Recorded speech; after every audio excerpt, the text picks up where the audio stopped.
বন্ধুরা, এই যে দেখো নিয়ে আসছে, দেখি তো তোমাদের সামনে একটু শেয়ার করি।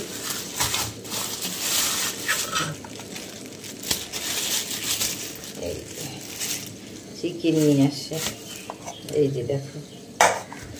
এখন এইসব রান্না হবে। তোমরা ভালোবাসো খেতে?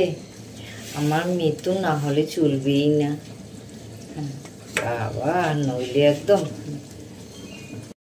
বন্ধুরা, তোমরা সবাই কেমন আছো? এই যে দেখো, আজকে আমি একটা রান্নার ভিডিও তোমাদের সামনে নিয়ে আসলাম। এই যে আমি এখানে আলু ভাজা করে রাখছি, মাংস রান্না করব। এখানে মাংস ভাত আমার হয়ে গেছে। পরে আমি মাংস রেসিপিটা রান্না কীভাবে করি শেয়ার করছি তোমাদের সামনে। করার জন্য আমি এই যে কড়াইতে দিয়েছি একটু জিরা পোড়া, আর এখানে তেজপাতা। এখন তেল দেব আমি।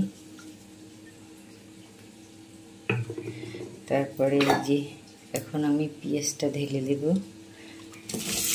কড়াইটা গরম, সেই জন্য আমি আর গরম করলাম না।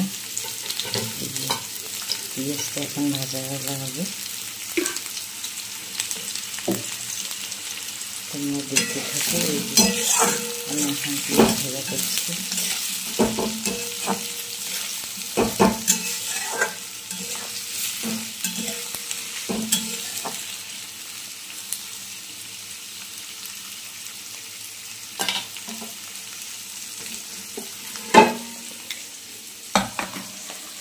দেখতে থাকো, এখন একটু আমি ঢেকে দেব।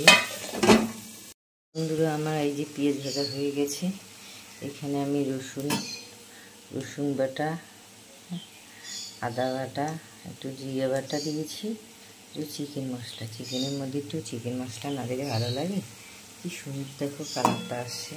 এটা আমি ঢেলে দিচ্ছি। একটু পেঁয়াজটা আগে একটু ভাজা করে নিতে হয়। দেখো খুব সুন্দর কালারটা আসছে। একটা এক হাতে মোবাইল ধরা এই যে ভিডিও করে না, খুবই অসুবিধা হয়। এইটা এখন আমার ভাজা হয়ে গেছে।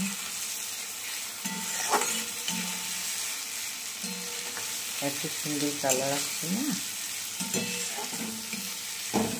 আমি তো রান্না করতে খুবই ভালোবাসি, ভালো লাগে আমার রান্না করতে। দেখো আমার এখন মশলা কষানো হয়ে গেছে, মাংসটা ঢেলে দিচ্ছি। দেখো